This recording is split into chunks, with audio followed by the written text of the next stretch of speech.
Sip on this. The more visible you become, the more sophisticated the scams get. Every day, another scam. Another scam appears in my inbox, my direct message, text messages, or even at my front door. So recently, someone followed me on Substack. It looked legit for the first 5 seconds. He was a former NFL player, an actor. He was the whole thing. And within minutes, he's in my messages. So what did I do? I played along just to crush him because I'm Gen X and we don't fall for scams. Welcome back to Sip on This, the show where we talk love, life, careers, and how Gen X is the original fuck around and find out crew. If this is your first time joining me, then welcome. I'm your host, Deirdre Haggerty, an ICF certified coach and the founder of Coaching with Miss D, which offers life, relationship, and career coaching to help you align your values and your vision for life. I am so excited you're joining me today to have a conversation, coffee or tea in hand, as we chat about life, careers, relationships, and all the little things that can shape who we are. I won't lecture you or tell you what to do. It is just the two of us in a coffee shop chatting about topics that make us laugh or drive us nuts, like catfishers trying to scam Gen X on Substack or other outlets. So if you can relate, this is for you. The other day while I was on Substack posting an article, I had an immediate follow. So I don't always subscribe back. I like to see what they are promoting, what they've written. Maybe I'll follow sometimes. But there was something about his name. It really did look familiar. And I immediately searched him online and read his profile. And I knew right away, this guy, he was full of shit. He was a full of shit celebrity imposter. He was following a bucket load of people. It was a new account. He had no subscribers or return followers. Okay, so this catfishing celebrity imposter scam artist, he messages me with, "I'd love to get to know you better." Oh, I was so excited. No, I wasn't, because listen, I'm 58 years old, and after decades of life, business, marriage, raising kids, and coaching people, I can spot the bullshit a mile away. You don't just hear words, you read behavior. And something that irks the shit out of me, literally, are digital panhandlers. I didn't know there was actually a name for that. Cyber beggars. I didn't know there was a name for these people. I'm so excited. And catfishers. I knew of catfishers. They'll give you a compliment, hoping for a response, or ask if you have any available time slots for bookings, only to pitch their business. The messages and emails are relentless. And then there are the scams that make you want to click a link to steal your identity and your financial information. Like, it's so important if you don't do this. Never do that. So I guess if you fall into that category of scam artists, you don't realize that Gen X, we know what you're up to. Sometimes, oftentimes, I like to push back. That's just who I am. Especially if I'm having a moment of writer's block, or I need a reset or distraction. Yes, pushing back actually helps me. So, the Substack catfisher. I pause and I look at his message and I know right away it just doesn't sit right. And I hit him back. Unfortunately, too many older women ignore the whispers. This wasn't a whisper to me. It was a shout. There was a huge red flag right there. And then comes the line, "I don't have a big circle. I value genuine people." Bro, you are so full of shit. And I hit him back with, "Did ChatGPT write that for you?" And there was. It's not a connection, it's positioning. I know exactly what this dude is up to. So let me tell you, in case you don't know, and if you're Gen X watching me, I can guarantee you do know. But in case you're like, "Oh my God, this happened to me." When you are visible, when you are vulnerable, when you are building something. I am building my writing. I am on the second passive edits of a novel I'm writing, which I will discuss about here further.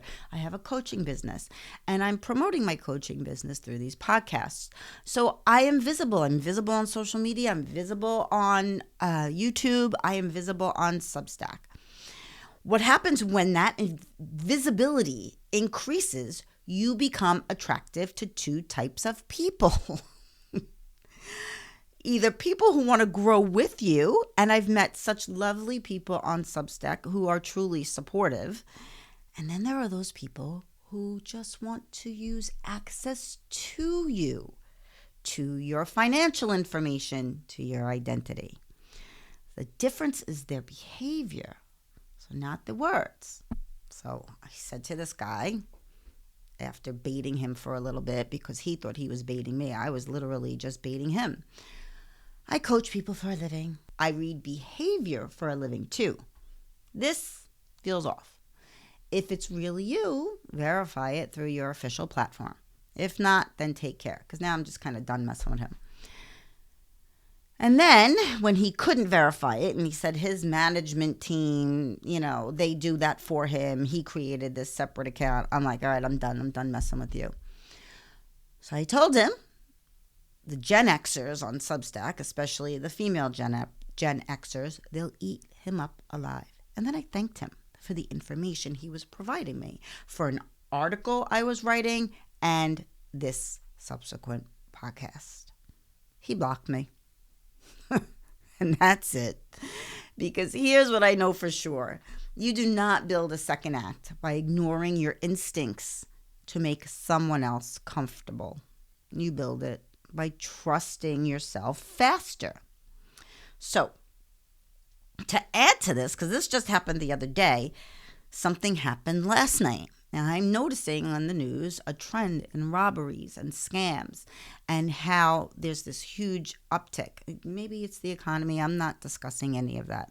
I'm discussing what I see happening to me, people trying to scam other people, people trying to make money. You're not making money off of me. This week alone, I have had repeated emails and texts. Click this link. But the scariest one, and I wasn't scared of her, it was scary about what she kind of knew when she showed up at my door last night. She manifested at my door, but she was a real person. So this woman in her late 30s, maybe mid 40s, she was taller than me. She had her hair in a bun, slight accent. She was wearing a winter coat. It wasn't cold enough for a winter coat, but she was wearing a winter coat. She didn't have a purse or any paperwork. She rang my doorbell as I was preparing dinner. My husband was walking our dog. He saw the back end as he was coming back in. And he didn't approach. And I'm glad he didn't approach because I handled her fine and I didn't want her to see him. So I opened the door and she asks for my husband by his first name. So I ask, who are you? And she says she's with the mortgage company here for a site visit. A site visit? What the fuck is that? So I'm like, why? We're up to date. Mind you, I'm 58, my husband's 60. This is our second home. So this is our second mortgage. We're not new to this.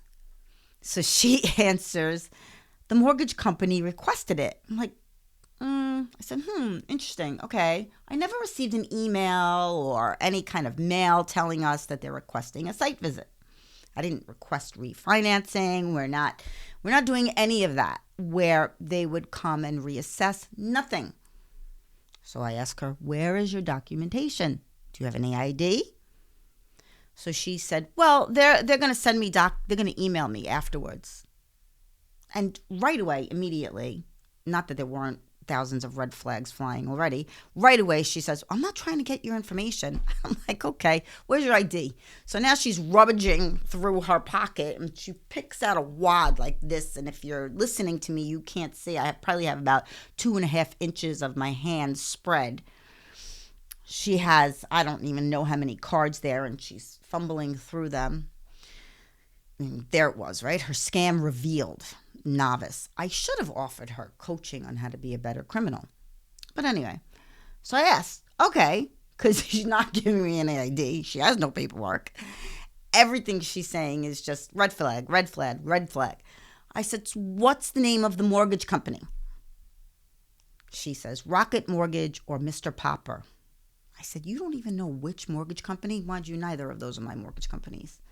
So then she asks the address. Well, I can't necessarily fudge about my address because the number's right there, the street sign's right there. So I confirm, yes, that's the address. And there's numbers on the houses. So she asked if my husband, by his first name again, first name only, was here. And I said, no, there's no person here by that name. And she looked really confused. And I said, in my own head afterwards, because hindsight is 20/20, what I should have said to her when she asked for my husband by his first name, I should have said, oh, yes, that's the name of my shotgun. And I shoot trespassers. But I didn't, but it is New Jersey after all. So instead, I told her to get lost. Good try. This could have been someone casing my house, farming for information. I saw when she left that there was someone else in her vehicle parked in front of my house. It was concerning. So if this happens to you, I hope I don't need to remind you. Don't let them in. Please don't click on the links that get sent from the DMV. I have air quotes here if you're listening and not watching. Those are not real. I've been getting tons of messages from the business platform on Meta for a business partnership. No, not true. I mean, I can see the misspellings in the emails. Please don't click on these links. And please don't be like me to give them lessons. I mean, unless you know that you're safe afterwards. And I do enjoy giving people the lessons. So, please also, if you have an older parent, if you have somebody who easily falls for these scams, please share with someone who might need this reminder today. And also, please like, subscribe, and visit coachingwithmissd.com for more resources.